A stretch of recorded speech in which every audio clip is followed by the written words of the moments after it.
Masih di Breaking News Kompas TV, Saudara, terkait dengan pantauan arus balik Lebaran 2022. Menteri Perhubungan Budi Karya Sumadi hari ini mengunjungi sejumlah lokasi, Saudara, konsentrasi pemudik yang menyeberang melalui jalur laut. Tadi Menteri Perhubungan sudah meninjau penyeberangan di Pelabuhan Panjang Lampung dan ia akan melanjutkan perjalanan menuju ke Pelabuhan Bakauheni Lampung Selatan, Saudara. Dalam kunjungannya di Pelabuhan Panjang tadi, ia sempat berbincang dengan penumpang kapal Ciremai yang siap berangkat menuju ke Pelabuhan Ciwandan, Banten, dan memberikan pesan agar masyarakat tetap mematuhi protokol kesehatan, menjaga keselamatan dan juga kesehatan selama arus balik Lebaran 2022 ini.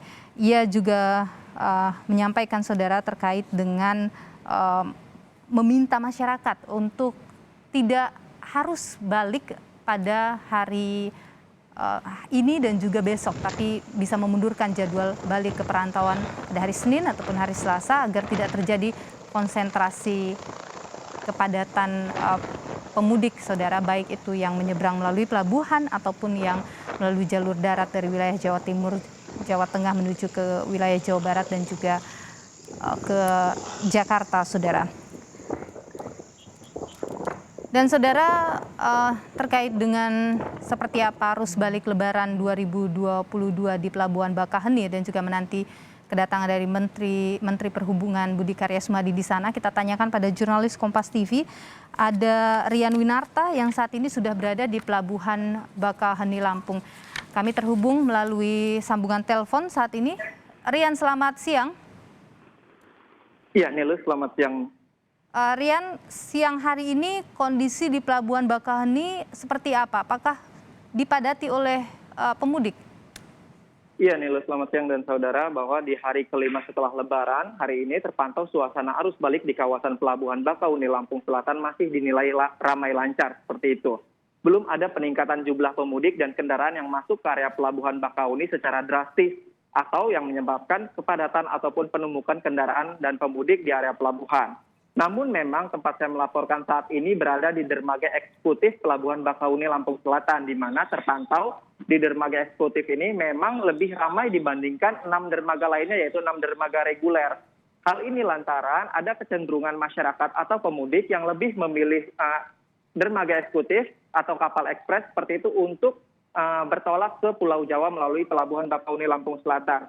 Tidak hanya kawasan pelabuhan yang masih dinilai ramai lancar, arus lalu lintas di jalan tol Trans Sumatera menuju Pelabuhan Bakauheni dan juga jalan arteri lintas Sumatera, baik itu lintas tengah dan juga lintas timur, juga terpantau masih dinilai ramai dan lancar. Tidak ada kemacetan sejauh ini yang terpantau sejak beberapa hari terakhir oleh saya dan juga tim di Lampung seperti itu, Nilu.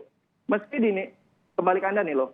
Baik, Rian, pemerintah kan untuk memecah kepadatan penumpang di Pelabuhan Bakauheni ini memanfaatkan juga Pelabuhan Panjang.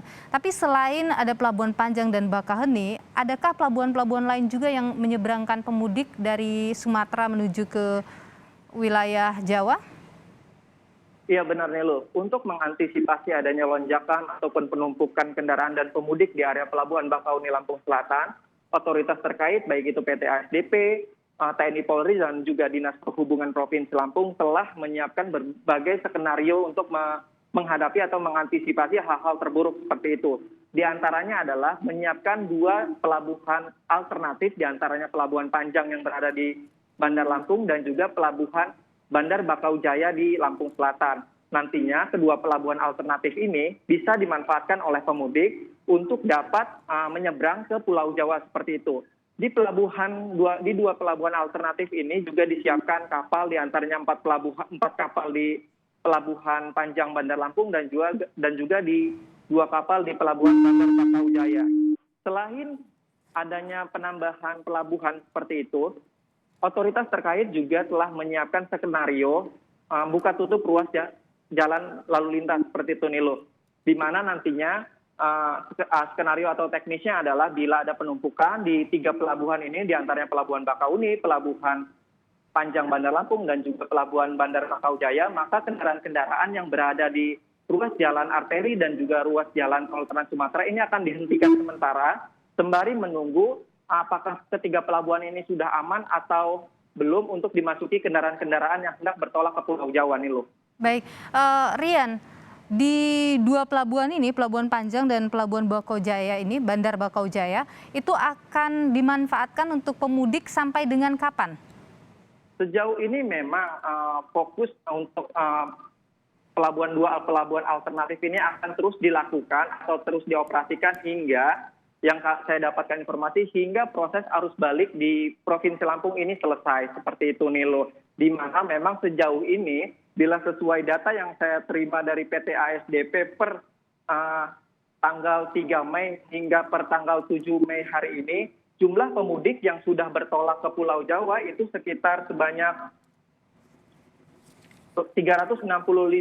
364.000 pemudik dengan 80.200 kendaraan roda 4 dan roda 2 yang sudah bertolak ke Pulau Jawa. Sementara per tanggal 2 Mei kemarin atau saat Lebaran, jumlah pemudik yang datang ke Provinsi Lampung sendiri mencapai 844.000 orang atau pemudik dengan kendaraan 209.000 roda 4 ataupun roda 2. Yang artinya masih ada 530.000 pemudik atau warga dan dengan 128.000 kendaraan roda 4 dan roda 2 yang masih berada di Provinsi Lampung dan belum bergerak ke Pulau Jawa seperti itu. Ini kemungkinan dua pelabuhan alternatif baik itu Pelabuhan Panjang Bandar Lampung dan juga Pelabuhan Bandar Bakau Jaya akan terus dioperasikan hingga dirasa memang jumlah pemudik yang masih berada di Provinsi Lampung ini sudah mungkin bisa 70 atau 80% bergerak ke Pulau Jawa seperti itu Nilo. Baik, ada kalau untuk Pelabuhan Bakau Jaya, Bandar Bakau Jaya dan Pelabuhan Panjang itu ada berapa kapal yang disiapkan di sana?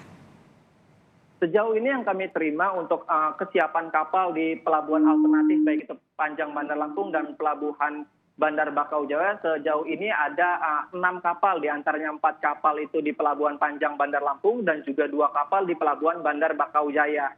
Nantinya Pelabuhan Bandar Bakau Jaya itu informasinya juga akan dimanfaatkan atau difungsikan untuk kendaraan-kendaraan besar seperti truk logistik dan truk barang seperti itu Nilo. Sementara memang kalau untuk Pelabuhan Panjang Bandar Lampung itu nantinya juga akan difungsikan untuk pemudik baik itu kendaraan pribadi dan juga pemudik pesepeda motor. Memang sejauh ini dari pantauan kami banyak masyarakat yang merasa terbantu dengan adanya pelabuhan alternatif yang berada di kawasan Bandar Lampung, mengingat kawasan Bandar Lampung sendiri dinilai masyarakat cukup dekat untuk dituju oleh masyarakat. Sementara untuk Pelabuhan Bakauni Lampung Selatan sendiri cukup jauh dari area kota Bandar Lampung seperti itu. Jarak tempuh antara kota Bandar Lampung sampai Pelabuhan Bakauni Lampung Selatan ini memakan waktu tempuh untuk jalur darat sekitar 1,5 jam hingga 2 jam Nilu. Baik, Rian, jadi kalau Bakau Jaya, Bandar Bakau Jaya itu dimanfaatkan untuk khusus logistik begitu, itu artinya tidak akan ada lagi yang kendaraan-kendaraan logistik yang melalui Bakauheni Lampung?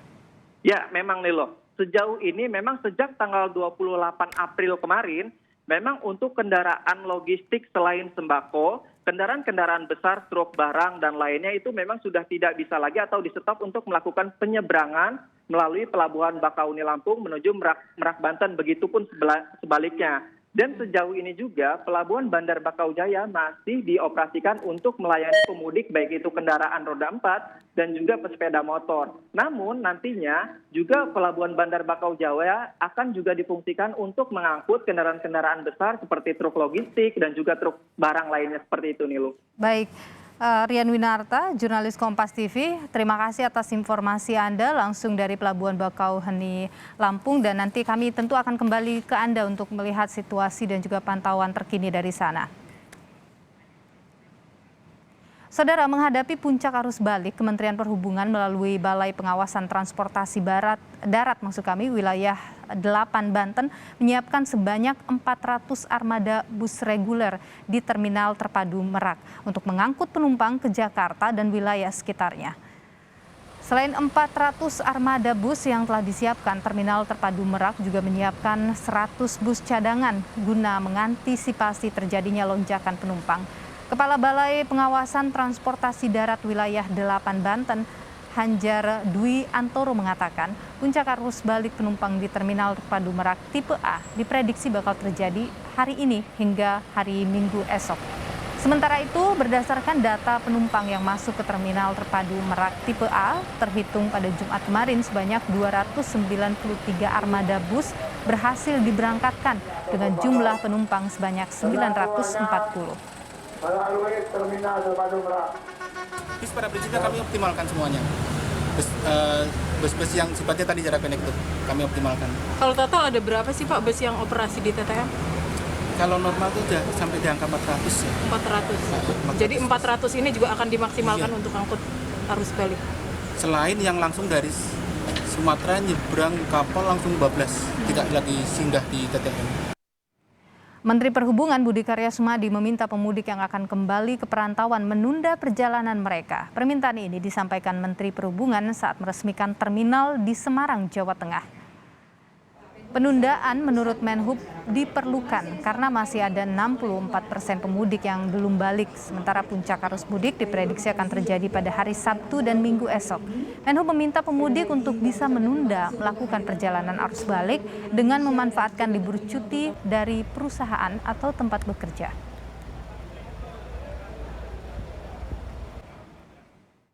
Saya khawatir loh, harian besok itu walaupun sudah ada one way ganjil genap, tetap mengkhawatirkan. Minta para media menyampaikan pada masyarakat, Bokyao, Kondoyo itu Senin, Selasa, Rabu. Kenapa?